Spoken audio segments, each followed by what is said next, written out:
بسم اللہ الرحمن الرحیم۔ جین سٹوری دیکھنے والے تمام دوستوں کو السلام علیکم۔ ایک بادشاہ اپنے وزیر کے ساتھ کشتی میں کسی سفر پر جا رہا تھا۔ راستے میں عصر کی نماز کا وقت ہوا تو کشتی دریا کے کنارے لگا کر وضو کرنے لگا۔ وضو کرتے ہوئے اچانک اس کا وضو والا برتن پانی میں گر گیا۔ بادشاہ نے وزیر کو آواز دی اور کہا کہ اس کا وضو والا برتن پانی میں گر گیا ہے۔ ایک وزیر نے پوچھا، بادشاہ سلامت، برتن کس جگہ پہ گرا ہے؟ بادشاہ نے اپنے ہیرے کی قیمتی انگوٹھی اتاری اور پانی میں پھینک کر کہا کہ اس جگہ پہ گرا ہے۔ وزیر نے اس جگہ دریا میں چھلانگ لگا دی اور برتن لے کر باہر آ گیا۔ وزیر جب برتن باہر لے آیا تو برتن میں جھانک کر حیران ہو گیا کہ بادشاہ کی انگوٹھی اسی برتن میں پڑی ہے۔ وہ حیران و پریشان ہو کر بادشاہ کو دیکھنے لگا اور کچھ دیر سوچنے کے بعد کہا، بادشاہ سلامت، آپ کے اس غلام نے کئی سالوں تک آپ کی خدمت کی ہے۔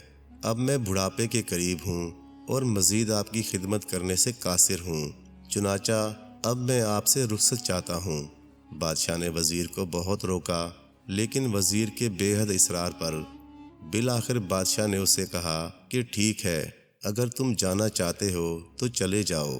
وزیر اسی وقت بادشاہ کو خیر آباد کہہ کر کشتی سے اترا اور جنگل کی طرف چل دیا۔ بادشاہ بھی اپنی کشتی پہ سوار ہو کر آگے کی طرف چل دیا۔ کافی دور جانے کے بعد یکایک دریا میں سیلاب اٹھا اور کشتی غوطہ کھا کر الٹ گئی۔ بادشاہ دریا میں ڈوبنے ہی والا تھا کہ اس کے ہاتھ میں ایک لکڑی کا تیرتا ہوا صندوق آ گیا۔ بادشاہ اسی صندوق پر بیٹھ گیا۔ صندوق بادشاہ کو لے کر تیرتا ہوا کئی میل دور ایک انجان بستی کے ساحل پر جا لگا۔ بادشاہ نیچے اترا اور اس بستی میں چلا گیا۔ بھوک اور پیاس سے بادشاہ کا برا حال تھا۔ چلتے چلتے اچانک بادشاہ کی نظر ایک شخص پر پڑی جو اپنی ریڑھی پر بھنے ہوئے چنے بیچ رہا تھا۔ بادشاہ اس شخص کے پاس گیا اور اس سے کہا کہ میں یہاں مسافر ہوں۔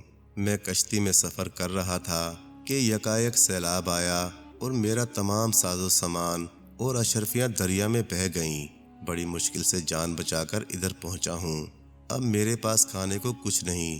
تمہارا احسان ہوگا کہ کچھ چنے کھانے کو دے دو۔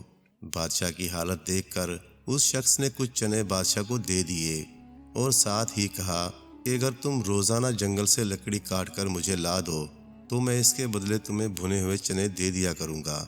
بادشاہ کو اس انجان بستی میں اپنا پیٹ پالنے کا کوئی دوسرا راستہ نظر نہیں آ رہا تھا، چنانچہ اس نے یہی کام شروع کر دیا۔ وہ رات اسی چنے والے کی کٹیا میں سوتا اور صبح اٹھ کر جنگل کی طرف نکل جاتا اور دن بھر کی مشقت کے بعد لکڑیاں کاٹ کر اس چنے والے کو دے دیتا۔ اسی حالت میں کئی سال گزر گئے۔ ایک دن بادشاہ حسب معمول جنگل سے لکڑیاں کاٹ کر آ رہا تھا کہ راستے میں ایک بھنگی اپنی غلاظت سے بھرا ڈبہ اٹھائے جا رہا تھا۔ جیسے ہی بھنگی پاس سے گزرا تو بادشاہ کی لکڑیاں بھنگی کے ڈبے کو لگیں اور وہ ڈبہ بادشاہ کے اوپر گر گیا۔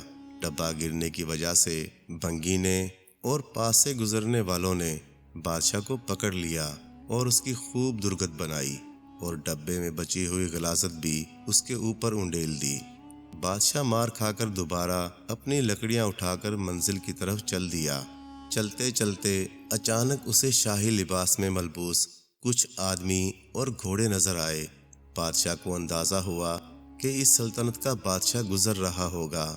جب وہ شاہی گھوڑے قریب سے گزرے تو مفلوق الحال بادشاہ یہ دیکھ کر حیران رہ گیا کہ وہ وزیر جو اسے راستے میں چھوڑ گیا تھا وہی بادشاہ بنا شاہی سواری پر جا رہا تھا۔ وزیر نے ایک نظر اس مفلوق الحال بادشاہ کو دیکھا اور بنا رکے اپنے محل کی طرف چل دیا۔ محل میں پہنچ کر اس نے سپاہیوں کو حکم دیا کہ اس شخص کو پکڑ کر دربار میں پیش کیا جائے۔ سپاہیوں نے حکم کی تعمیل کی اور بادشاہ کو پکڑ کر دربار میں پیش کر دیا۔ وزیر جو اب بادشاہ بنا کھڑا تھا، سپاہیوں کو حکم دیا کہ اسے نہلا کر عمدہ لباس پہنایا جائے۔ جب اسے نہلا کر اور عمدہ لباس پہنا کر سپاہیوں نے دربار میں پیش کیا تو وزیر نے بادشاہ کو دیکھ کر کہا، بس ثابت ہوا کہ ہر عروج کو زوال ہے۔ بادشاہ سلامت، جس دن آپ نے اپنی قیمتی انگوٹھی پانی میں پھینکی تھی، اس دن میں بہت حیران ہوا، اور اس سے زیادہ حیران و پریشان میں اس بات پر ہوا کہ وہ انگوٹھی اسی برتن میں جا گری۔ اس دن میں سمجھ گیا تھا کہ بادشاہ اپنے عروج کی انتہا پر ہے، اور مجھے یقین تھا کہ اس قدر عروج کو اب زوال عنقریب ہے۔ چنانچہ اسی لیے میں آپ کو ادھر ہی چھوڑ آیا، اور آج آپ زوال کی انتہا پر کھڑے ہیں، اس لیے عروج آپ کا منتظر ہے۔ اس کے بعد وزیر نے بادشاہ کو گھوڑے اور تحائف دے کر اپنی سلطنت کی طرف روانہ کر دیا۔ جب اردشیر نامی بادشاہ نے اپنی حکومت کو مستحکم کر لیا تو چھوٹے چھوٹے بادشاہوں نے اس کے تابع رہنے کا اقرار کر لیا۔ اب اس کی نظر سلطنت سریانہ کی طرف تھی۔ یہ بڑا ملک تھا، چنانچہ اردشیر نے اس ملک پر چڑھائی کر دی۔ وہاں کا بادشاہ ایک بڑے شہر میں قلعہ بند تھا۔ اردشیر نے شہر کا محاصرہ کر لیا۔ کافی عرصہ گزرنے کے باوجود وہ اس شہر کو فتح نہ کر سکا۔ ایک دن بادشاہ کی بیٹی قلعے کی دیوار پر چڑھی تو اچانک اس کی نظر اردشیر پر پڑی۔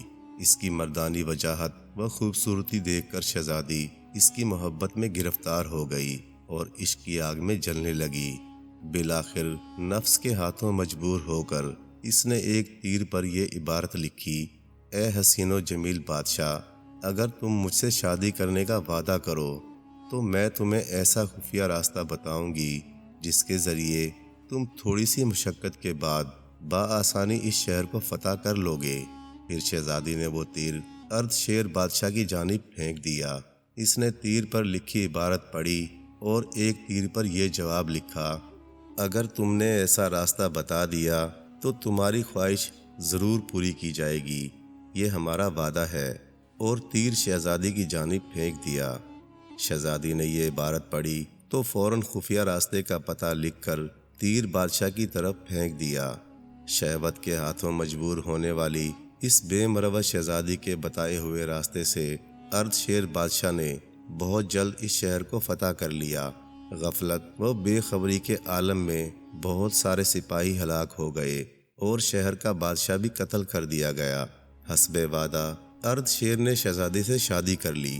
شہزادی کو نہ تو اپنے باپ کی ہلاکت کا غم تھا اور نہ ہی اپنے ملک کی بربادی کا، بس اپنی نفسانی خواہش کے مطابق ہونے والی شادی پر وہ بے حد خوش تھی۔ دن گزرتے رہے، اس کی خوشیوں میں اضافہ ہوتا رہا۔ ایک رات جب شہزادی بستر پر لیٹی تو کافی دیر تک اسے نیند نہ آئی۔ وہ بے چینی سے بار بار کروٹیں بدلتی رہی۔ اردشیر نے اس کی یہ حالت دیکھی تو کہا: کیا بات ہے، تمہیں نیند کیوں نہیں آ رہی؟ شہزادی نے کہا: میرے بستر پر کوئی چیز ہے جس کی وجہ سے مجھے نیند نہیں آ رہی۔ اردشیر نے جب بستر دیکھا تو چند دھاگے ایک جگہ جمع تھے۔ ان کی وجہ سے شہزادی کا انتہائی نرم و نازک جسم بے چین ہو رہا تھا۔ اردشیر کو اس کے جسم کی نرم و نزاکت پر بڑا تعجب ہوا۔ اس نے پوچھا: تمہارا باپ تمہیں کون سی غذائیں کھلاتا تھا جس کی وجہ سے تمہارا جسم اتنا نرم و نازک ہے؟ شہزادی نے کہا: میری غذا مکھن، ہڈیوں کا گودا، شہد اور مغز ہوا کرتی تھیں۔ اردشیر نے کہا: تیرے باپ کی طرح آسائش و آرام تجھے کسی نے نہ دیا ہوگا۔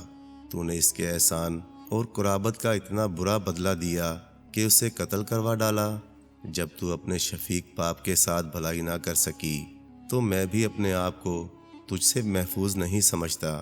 پھر اردشیر نے حکم دیا: اس کے سر کے بالوں کو طاقتور گھوڑے کی دم سے باندھ کر گھوڑے کو تیزی سے دوڑایا جائے۔ حکم کی تعمیل ہوئی اور چند ہی لمحوں میں اس نفس پرست شہزادی کا جسم ٹکڑے ٹکڑے ہو گیا۔ پیارے دوستو، کہانی اچھی لگے تو لائک اور چینل کو سبسکرائب کر دیں۔ جزاک اللہ۔